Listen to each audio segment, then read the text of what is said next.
I'll be real, I can't believe I'm still recording. It's been hours. I don't think I've ever recorded this long before.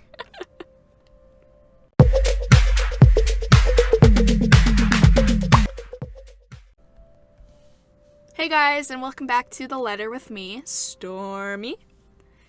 We speaking to friends, which, I mean, is the game, obviously. But, there's a voice piercing through the hall. I'm assuming it's the aunt, but if it just happens to be the ghost, that'd be cool too. Miss Santos! Oh god. Miss Santos! Get rapid response here. Call for Dr. Oh, Nicholas shit. and Beatrix Stat. Tension returns to the hallway in an instant. For a couple of agonizing minutes, the only sound behind her room reverberates into the hall. A calm voice urgently calling orders, 2 sets of feet moving about, the rapid beeping of the machines inside. Suddenly, merely standing in the hall soon proves to be smothering. Too small, too tight, too stifling, at the rest of the world fades into nothing, and only the room in front of us matters. Next to Zachary and I, Ashton now stands rigid. The lines in his jaw are clenched firmly, while he gapes at the tiny opening in the door with wide eyes. I haven't even noticed when he was risen from his seat, but a struggle is clear on his face. Though before he can take a single step forward, Zachary's hand lands on his shoulder, holding him back. Despite his own worries, he is nothing but forbearing when he mutters reassurances. Chill, man. Let them do their work. Leave it to them. She's in good hands, so please, give those guys inside a little credit. They were able to save her the first time, yeah? It's not a code. She hasn't coded yet. Almost as soon as if to confirm it in a loudspeaker. Oh, the loudspeakers crackle to life, the broadcast echoing Zachary's words throughout the whole hospital. Rapid response, room 49. Rapid response, room 49. Paging Dr. Nicholas Vogel and Dr. Beatrix Vogel. Rapid response. Please head to room 49, stat. The message blasts out for another minute before finally ceasing. It takes less than that for the hospital's emergency response team to arrive, but the presence does nothing to ease the disquiet in each of us. Ashton's most of all. The minute the nurse shuts the door firmly on us, he releases the breath he's been holding.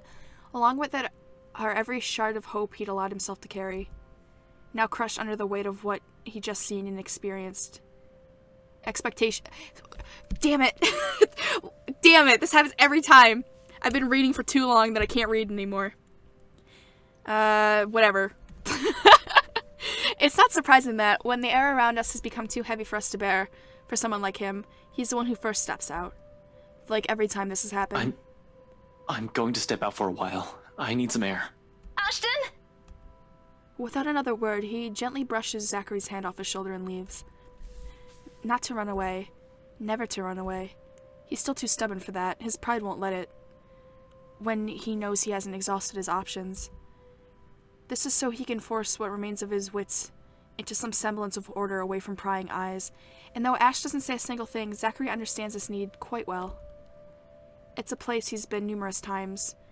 It's one he requested of us for reasons I've yet to know, and he's yet to tell me. Hence he refrains from voicing these thoughts or stopping the younger man once removes himself from the hall. There's still, however, an undeniable edge to his voice when he urges me to do the opposite, an underlying anxiety beneath the smiling facade. One I allow myself to return, in spite of the hesitation in the next word spur. You should go after him. I should. What? And leave you here? I can wait. And I don't think those guys in there will be coming out anytime soon. You'll just get bored. Besides, he listens to you. Before, perhaps. He still will. Nothing about that has changed. He's a grown man, not a baby. I don't have to console him every time something upsets his manly ego. Doubt must have surfaced in my face for all my efforts to mask it, because the next thing I know, he's laughing. Tired, though, lighter than I've heard from him in the past few days. Likewise, the heaviness temporarily lifting. I wonder how much this whole thing has taken a toll on him. Strangely, that fact has never occurred to me until now. But even then, he continues as if nothing's wrong. Now, along with reluctance, swims a tinge of guilt. All this time, I've been looking at how this has only affected both Ashton and I, when Zachary's still in very much need of comfort. After all, he understands Isabella in ways neither of us can. But you know it can be one sometimes. Go on.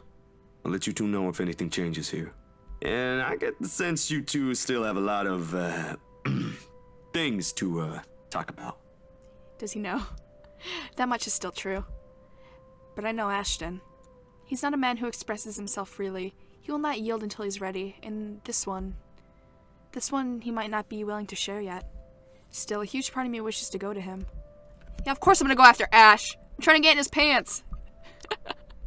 Woo! Does that... Okay. Yeah, I think we're good. Okay. Although before a single excuse forms in my head, Zachary makes the decision for me. Already, he's showing me a knowing smirk. It's spreading across his face. The moment... Yeah, okay. I thought I was reading that wrong. It spreads across his face the moment I look up at him. With a chuckle and a casual wave of his hand, he gestures for me to leave. Don't worry about it. Check on him. He needs somebody to do that for him. I'd knock some sense into him myself if I can. Like I said, he listens when it's you. We'll see about that. Thanks, Zachary. I'll be back soon. Nah, take your time. But just remember what I told you before. He has known, prior to making that suggestion, where I'll always go, who I'll often pick when faced with a similar choice, or how it'll bother me if I don't. The answer is a habit now, after uttering the same thing for so many years. But what drives it is not important. Feelings are irrelevant at present, the whole of it, unwarranted in fact. That's what Zachary's been trying to get at this whole time, isn't it?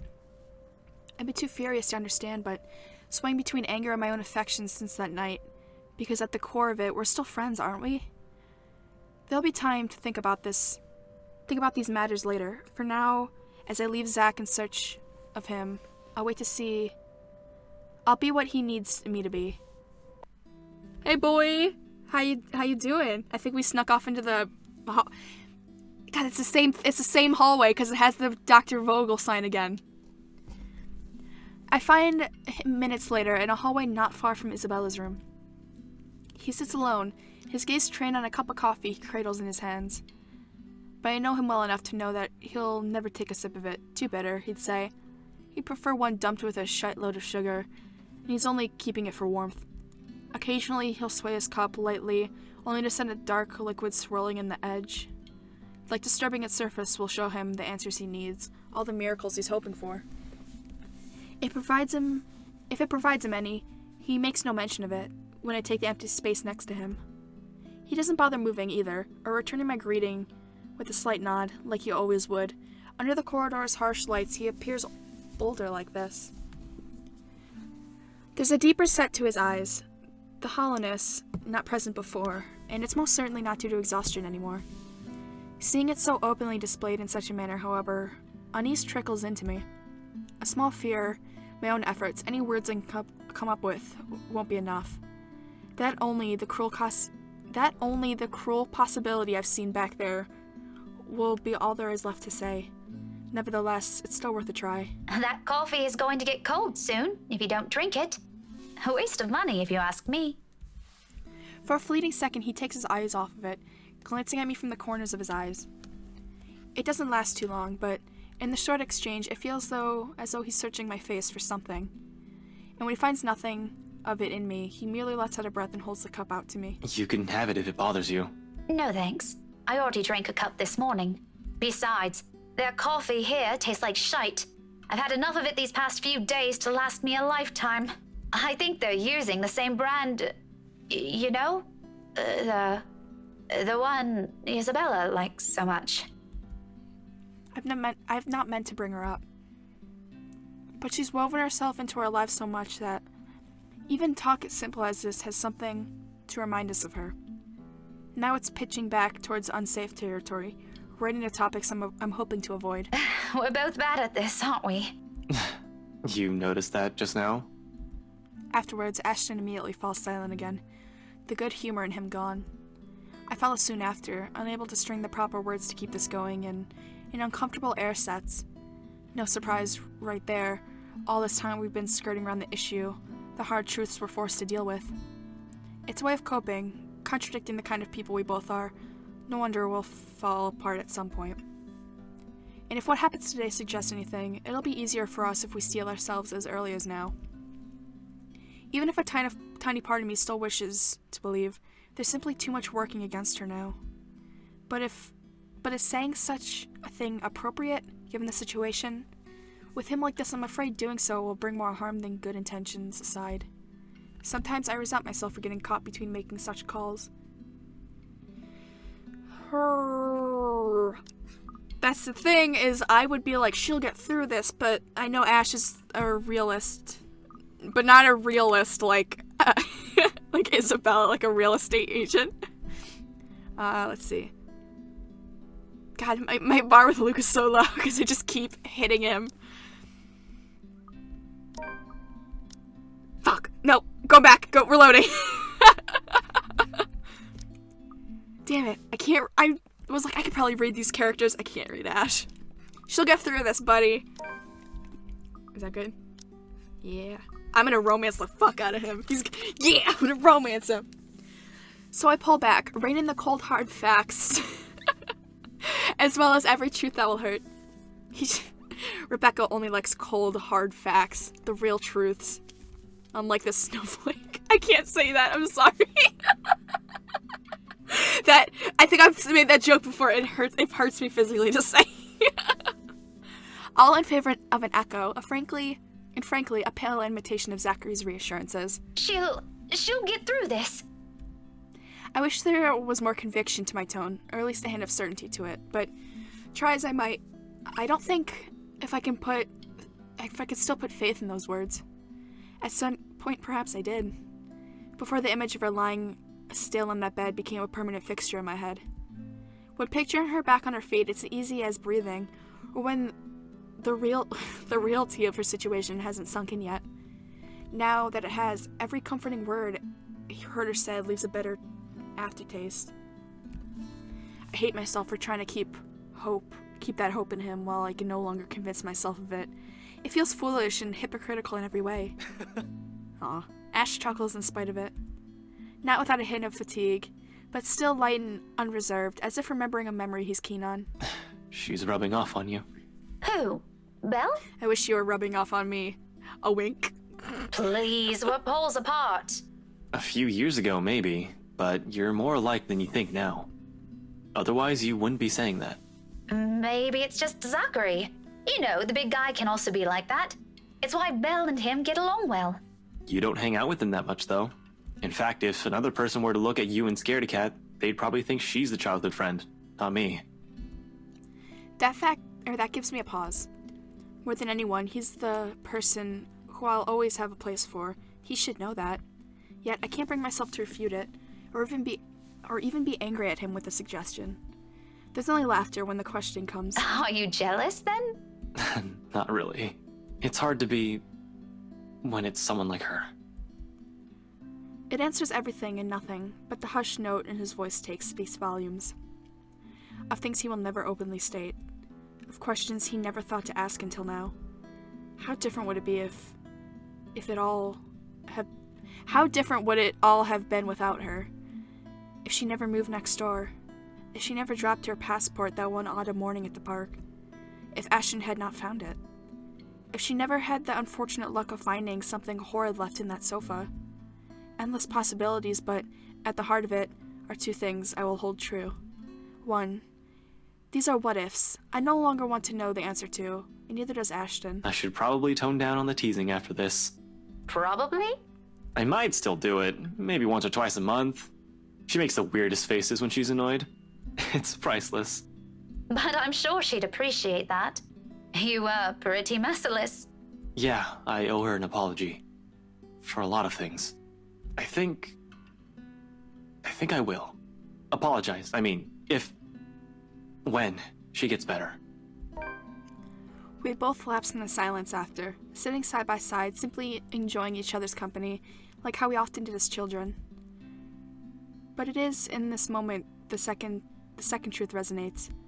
Things have changed. Sometime between meeting new people and letting them stay, something had shifted. Although he may never regard me with the same longing he has for her, this dense, clueless man offered constancy my own family couldn't afford to give. Do you mean consistency? Is constancy a word? No matter the depth of the anger. This series is two things. It's fuck.